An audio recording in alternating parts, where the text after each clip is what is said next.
Hello friends, today we are going to discuss on our new topic of supply chain management, that is the value chain. So value chain is a very important terminology in the processing industry. So in a value chain, value is added in every stage of a production. So value is not only added in a production sector but also in service sector. There also addition of a value, and the main intention of value addition is to generation of a profit. When there is a addition of a value, that value will generate a profit for company or for a service provider. So this terminology, value chain. So the Porter, the great scientist who work on a strategic management, who has given different terminologies in a strategic management. There may be the Porter's five forces, Porter's generic strategy, and this another term, the definition which given by Porter, that is the business, the business of a firm can best be described as a value chain. So according to Porter, he is saying that business can be explained in a better way as a value chain. So what he said that in which total revenues minus total cost of all activities undertaken to develop and market products or services yields value. So according to Portals, when there is a subtraction of total cost of all product from the total revenue generated by that product, so that is a yield value, means that will be the value. So in another term we can say value and profit are the similar terms, but in a value there is a addition of value, means when there is a change in a form of a product from one form to another, or there is a delivery of services, there is a addition of a value, and that value will generate a profit for an organization.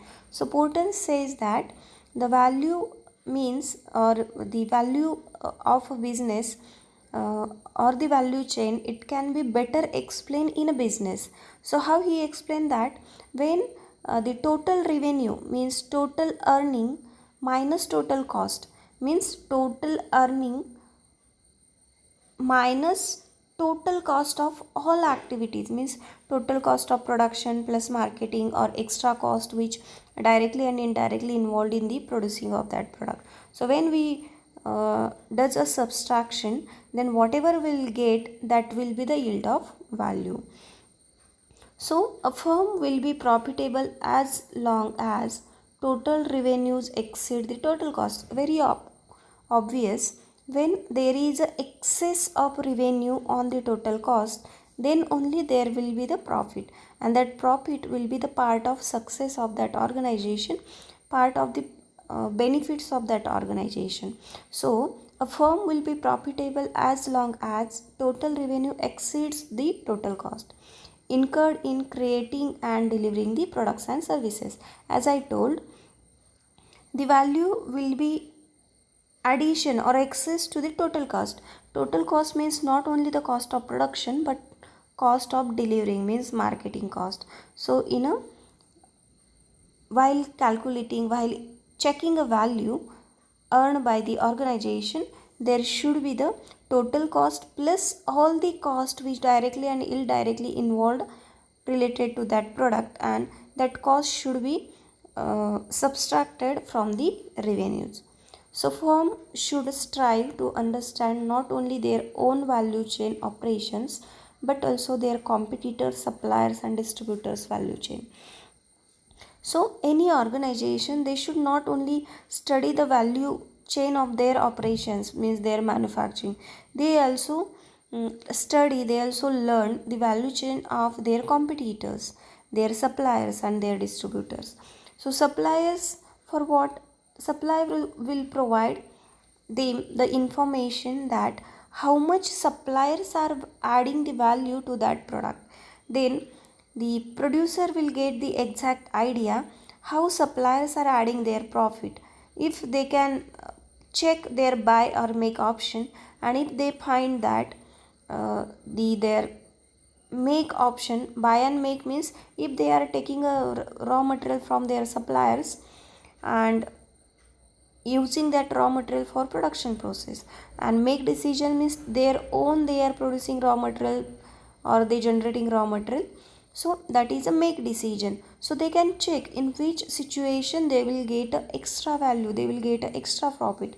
Even distributors value chain, they also can check how much profit distributors are making, how much value they are creating for that product. And even they can study the competitors value chain. So from studying competitors value chain, they can identify how much value their competitors are generating, and they can compare their value in their own product and competitors products. So these are the factors which are related to value chain. So the definition of value chain. So value chain analysis is a process of dividing various activities of the business in a primary and support activities and analyzing them, keeping in mind their contribution towards value creation to the final product. So value chain analysis means it is an analysis of total process of all the activities which involved in a supply chain. In a previous lecture we already discussed that the supply chains means it start from the suppliers and it ends with the consumer. So from the suppliers there will be the procurement, then inside the organization in the manufacturing process there will be the inventory management, there will be the storage, there will be the conversion process, and again that product going to distribute. So according to value chain analysis, it is a process of dividing these all activities, means dividing all the activities of supply chain. That activity should be divided in a as a primary and supportive activity, and how to analyze each and every activity, then how to identify their contribution towards value creation to the final products. So when they analyze the role of primary and supportive activity, suppose primary activity, how much that activities are adding the value to the final product, that should be analyzed. Means this is a process of analyzing how much each and every activity of a business generating a value for a product or generating a value of a producer. So this is a very simple term which showing that it is a process where they analyze the contribution of each and every activity which involved in a production process, which start from procurement and which ends to the final point of consumption. So there should be the analysis of each and every activity of a business and how much their contribution to the value creation of a product, that is the value chain analysis. So the value chain also known as Porter's value chain analysis. So this strategy, this value chain analysis is given by the Porter. So that's why it also known as Porter's value chain analysis. Is a business management concept that was developed by Michael Porter. So this term value chain analysis, in his book Competitive Advantage in 1985, Michael Porter explains value chain analysis. So where he first explained his concept, so this concept value chain analysis, the Michael Porter in 1985 had explained in his book named as Competitive Advantage.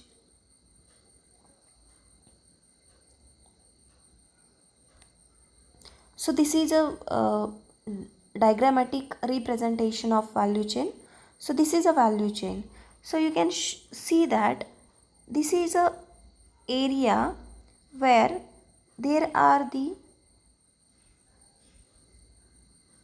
primaries activities. So this downside area which shows the primaries activity. So which are the primary activities? Those are inbound logistic, operations, outbound logistic, marketing and sales, and services. So these are the primary activity. So each activity, inbound logistic, operations, outbound logistic, and so on. So each activity they are adding a value for a final product. So these activities are known as a primary activities. So you have to remember, in a primary activities there are five major activities, that is inbound logistic, operations, outbound logistic, marketing and sales, and again last one services. And there are, these activities are supported by the supportive activity. Without this supportive activity, it will not the increase the efficiency of this primary activity. So supportive activity are indirectly related with the primary activities. So supportive activities are firms infrastructure, human resource management, technology development and procurement. And due to this all, there will be generation of profit or generation of a margin. So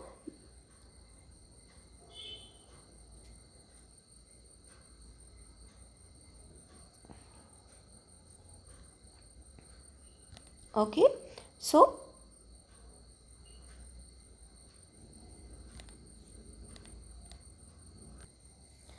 now we'll discuss in detail the primary activities. So as we seen in previous diagram, there are five major primaries activity. So primary activities are, first one is inbound logistic. So inbound logistics means, we can say in a short, procurement of material. So inbound logistic means whatever material, whatever activities which are, or whatever the machineries, mains, those are coming outside for the going through the production process. So it involved receiving means receiving of raw material, then warehousing and managing inventories. So these are the primary activities. So receiving, or we can say this one is a procurement. So procurement, it is a primary activity. Then operations means actual processing, means conversion process, or we can say manufacturing process. So operation where the raw materials are converted into the finished product, or raw material are converted into the final product. So this one second activity. Then outbound logistic. So when our product is ready, then there will be the outbound logistic. So in outbound logistic, there will be the distribute to a final producer or consumer, and in a distribution to the producer to consumer. Then the fourth activity, that is strategies to enhance visibility and target appropriate customers, such as advertising, promotion and pricing. And last one, the primary activity is services. So those are programs to maintain products and enhance consumer experience. Those are customer service, maintenance, repair, refund and exchange. So in other word, we can also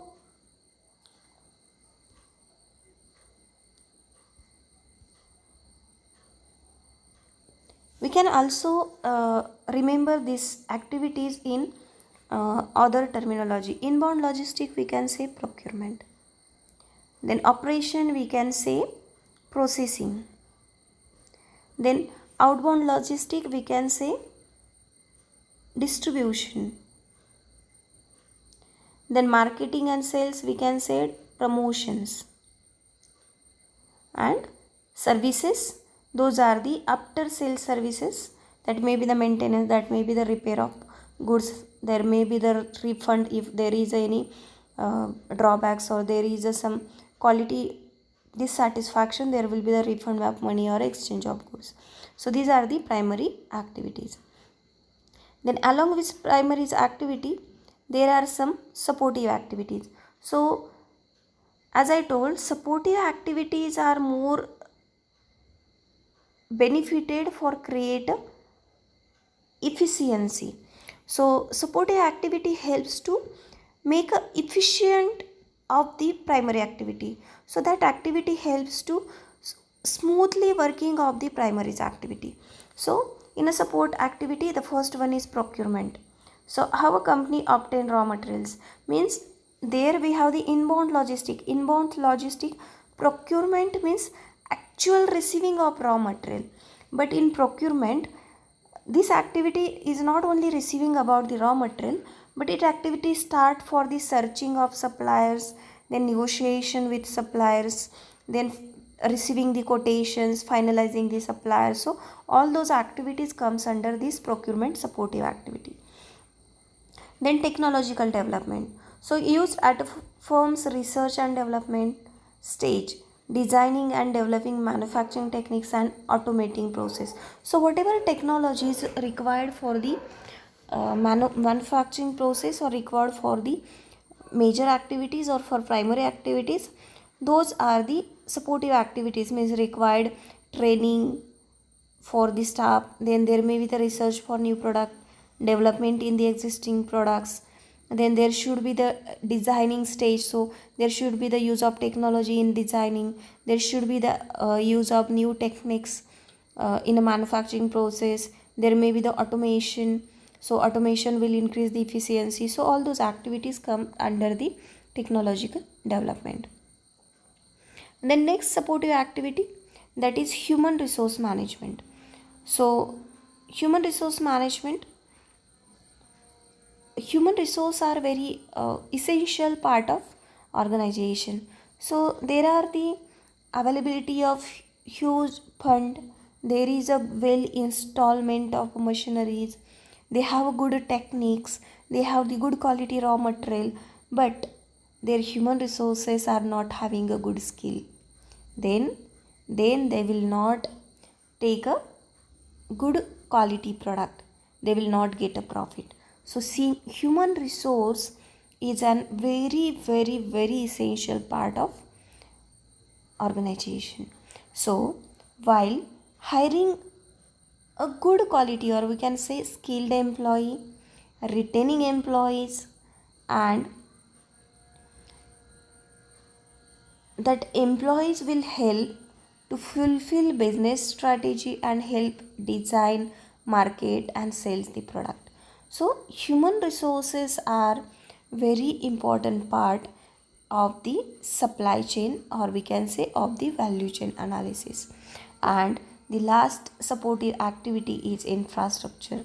So infrastructure also the very essential for the value chain or for the primary activity. So infrastructure helps to proper planning, for accounting, for finance, for quality control. So if there is a good infrastructure, then there will be the proper planning, they can make a proper plan for the future production, they can take orders in advance from the customers or for the parties. Then there should be the proper maintenance of account, then there should be the proper allocation of finance. And if infrastructure is of good quality, then company can make a quality of a product. So student, this was about the value chain of a product. So today we have discussed the value chain, meaning of value chain, then the diagrammatic representations of value chain, and primary and supportive activities of value chain. So in next session we will start with another topic. So thank you for watching this video.